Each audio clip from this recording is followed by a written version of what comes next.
It's almost 2026, LeBron James awaking his NBC debut in an NBA uniform, on verge to starting his 23rd season, from teenage sensation back in 2003 to a couple weeks away, turning 41 years old, still putting up superstar numbers, played against 35% of possible NBA players, still got some stuff left in the tank, the longevity beyond comprehensible. From kids looking up to him during the early Cleveland days, many of those future NBA players from these pictures attended his camp when James was winning MVP. Many of those guys been retired for years, whether it's former #1 picks who flamed out a while back or Rookie of the Year winners post 2003.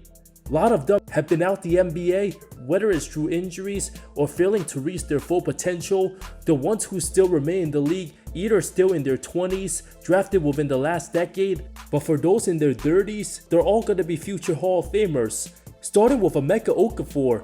When the 2004 draft came around, Dwight Howard went first overall straight out of high school, unanimously the best player in his draft, the only guy to reach superstar status. Most teams were going to take the 18-year-old Georgia native first overall, but the 22-year-old Emeka, much more polished, 4 years, fresh out of UConn, NCAA champion, ready to contribute from the get-go, mature, defensive-minded, and ready to anchor a franchise, but had a lower ceiling. In fact, Okafor's rookie averages of 15.1 points, highest scoring numbers of his career, pulled down 11 boards, almost 2 blocks on a putrid 18-win Bobcats. Unfortunately, his downfall started before heading into year 2, came to training camp heavy, limited to 26 games, nursing an ankle injury. Emeka would never see the postseason in each of his 5 seasons with the Bobcats, despite playing all 82 games between 2009 to 2011, put in a terrible situation to begin his career. When a non-traditional player put on an expansion team or a bad franchise, unless you're a transcendent superstar, which Emeka wasn't, players like him were destined to fail from the jump. From having back problems in college, his jumping ability and strength became limited, being an undersized traditional 5 at 6'9", a little uncoordinated offensively. Emeka at best a 4th scoring option on a great team, a little worse than Andrew Bogut caliber. Traded for Tyson Chandler in 2009, became a solid rotational center for Chris Paul, but suffered a brutal herniated disc on his neck in a workout, start of the 2013-14 season. At just 29 years old, underwent extensive rehab, destroyed his basketball career, out for 4 seasons until a small comeback with the Pelicans at age 35. Okafor could have had 3 more solid years of averaging around 9 and 10 consistently. Brandon Roy, the most talented player from his respective 06 draft class, easily had the highest ceiling out of LaMarcus Aldridge, Kyle Lowry, and Rajon Rondo. 22 years old, mature rookie out of Washington, had all the tools to become a dominant franchise player with the clutch genes to back it up. Roy pretty much the shooting guard version of CP3 with a nasty mid-range jumper and elite handles. Kobe called him the most difficult player to guard. Roy one of the rare guys with no weaknesses. Ron Artest after the 09 playoff series echoed Roy's the best player he played against. Roy's probably the best player I've played against. To me, he's the best shooting guard. A better player than Kobe Bryant, a better player than LeBron James? He's the best player I played against. Are you saying that just because he's your opponent in this series? No, he is. He's the best player I played against. Led Portland to 54 wins by year 3, having averages of nearly 23, 5 and 5, and one of the slowest offenses under Nate McMillan. Upon entering superstar status, until his knees derailed his full potential, was only 25 years old. In the top 10 player discussion, after having knee surgery, April 16, 2010, came back Game 4 of the playoffs after having a torn meniscus, initially diagnosed with a bone bruise. Roy already had a history of knee problems dating back to college. The Blazers franchise caught a lot of flack having him play, lasted 47 more games with the Blazers, became an absolute shell of himself, had surgeries on both knees. January 2011, his final greatness of farewell, Game 4 23-point comeback against the eventual champion Dallas Mavericks, gave Dirk's squad the toughest competition. Roy sadly forced to announce his retirement having degenerative arthritis in his knees, nothing he could do about it. After a year since retirement, had a short comeback, played just 5 games with Minnesota 2012-13 season, one of the biggest what-if misfortunes, never reached his full potential. Derrick Rose, similar to Roy, the youngest MVP winner, had all the hype, supposed to be LeBron's biggest rival out east. The 20-year-old hometown sensation nearly won Rookie of the Year unanimously, given his loaded draft class with Russ Westbrook and Kevin Love. Rose, arguably the shiftiest, most explosive point guard we've seen, can finish from all angles underneath the basket, led his Bulls to a league best 62 wins 2011, had the go-to crossover hop step floater. No player has done that better than him since. April 28, 2012 became one of the darkest days in league history. Toward his ACL, played just 61 possible games in each of the following 3 seasons. Toward his meniscus 2013, another tear 2 years after. Adapted nicely as a useful role player, still has some athletic finishes, but his days playing above the rim long gone. Having just 4 total dunks his last 7 NBA seasons, after 32 combined his MVP season. Rose gave the Bulls one lasting moment with a playoff buzzer beater 2015, overcame the odds with a 50-piece with Minnesota when many thought he'd be out the league for good after struggling in Cleveland.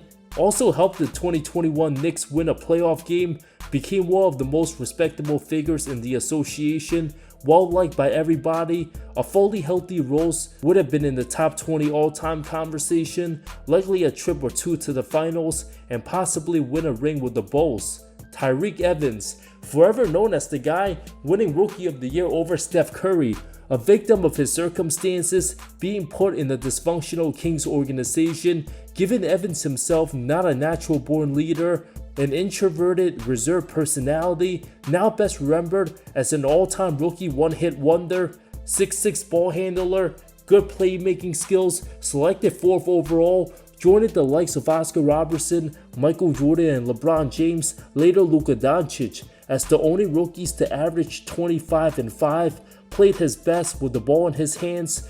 The player who made the strongest impact felt after one full season in an all-time loaded class featuring Steph Curry, James Harden, Jrue Holiday, and before the debut of Blake Griffin. During his second season, coach Paul Westphal and Keith Smart shifted Evans away from his natural on-ball role, putting him at the 2-guard spot, exposed his weaknesses. His lack of shooting and inability to diversify his offensive game made everything worse, couldn't live up to his rookie season. Confidence shattered overnight, also hurt by small nagging injuries like plantar fasciitis, shoulder, knee soreness, and bad ankles. After 4 seasons in Sacktown, traded to New Orleans, still a productive player, but traded back to Sacramento, then spent 1 season with Memphis 2018, redeemed himself a bit, looked much similar to the old Tyreke on a bad team with the ball in his hands, averaged over 19, 5 and 5,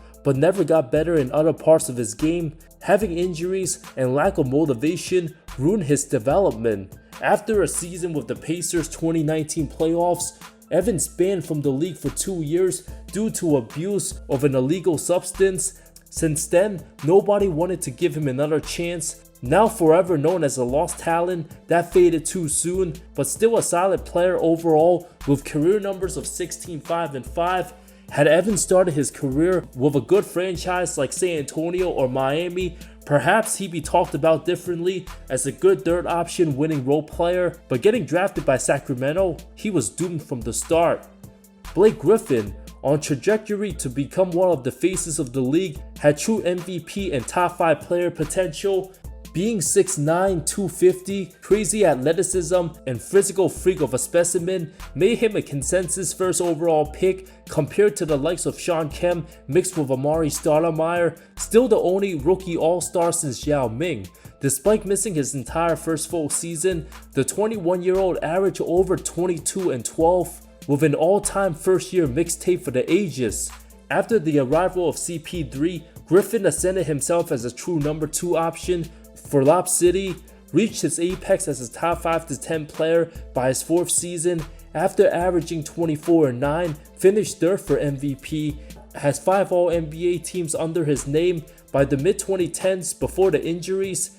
His athleticism top-notch, faster than any power forward in the league, became a much better passer, could shoot the three a little bit. 5 of his 6 All-Star appearances came between 2011 to 2015. After a monster postseason, Clippers looked like they could win it all, but blew a 3-1 lead to Houston. Griffin averaged godly numbers of nearly 26, 13, and 6, but the following season, his physical powers evaporated, had a torn quad, broken kneecap, meniscus tear, to breaking his hand punching an equipment manager. His team even traded him after getting the max extension. Blake had one last amazing season with the 2019 Pistons, became a versatile point forward with a good outside shot and playmaking, but his athleticism mostly gone. His body gave out on him by 2020. Griffin squeezed every ounce of his abilities with Brooklyn, retired 2023 after a year in Boston, only lasted 13 NBA seasons, under 800 total games. Michael Carter Williams, the ultimate king of one-hit rookie wonders. His classic NBA debut in a memorable win over Miami's Big Three enhanced his reputation for about a year and a half before everybody figured out he wasn't all that good. Just capitalized in his situation, being in a super weak rookie class. The only threat to challenging his rookie trophy, Victor Oladipo. MCW couldn't shoot, was already a 22-year-old rookie on a putrid 19-win team, forced to be aggressive, with efficiency thrown out the window on a tanking roster. Traded to the Bucks his second season, being one of the worst pure shooters as a guard. Traded to the Bulls, was a joke in Charlotte, but finished his NBA career lasting nearly 5 seasons with Orlando. Too many injuries, his game way too flawed to make a serious impact. Had MCW been in any other rookie class, 95% of the time wouldn't even be considered for Rookie of the Year. Now finding some success in amateur boxing.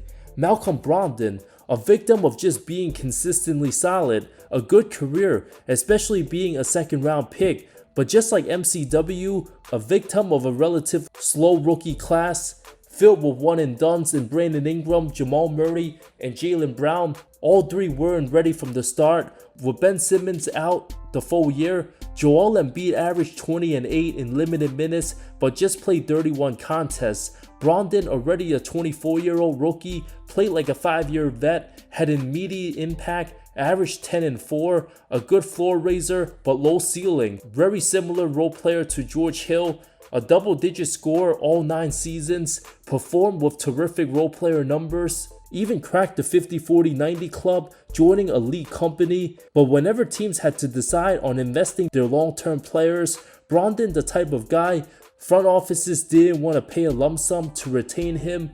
Milwaukee comfortably let him walk, capable being a first option on the mediocre Pacers.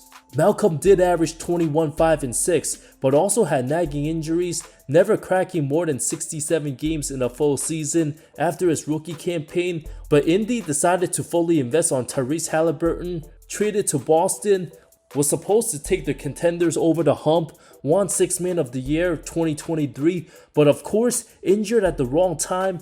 Scored 0 points Game 7 Miami Conference Finals. Brad Stevens smartly got rid of him for the more reliable Drew Holiday. Brogdon ended up in miserable Portland, became forgotten, traded to the Wizards, sent to the NBA Shadow Realm, became a victim of a good player's career, washed away due to NBA bad team politics on 2 tanking squads, became broken mentally and physically, given the numerous injuries. Just a week before the regular season, while signed with the Knicks, lost all hunger for the game, lasted only 463 contests, impressively never picked up a tech. Ben Simmons, first of all, he shouldn't even have won Rookie of the Year. With all the respect, Donovan Mitchell fully deserved it. A huge debate back then. Looking back, even the biggest Simmons fans can no longer defend him.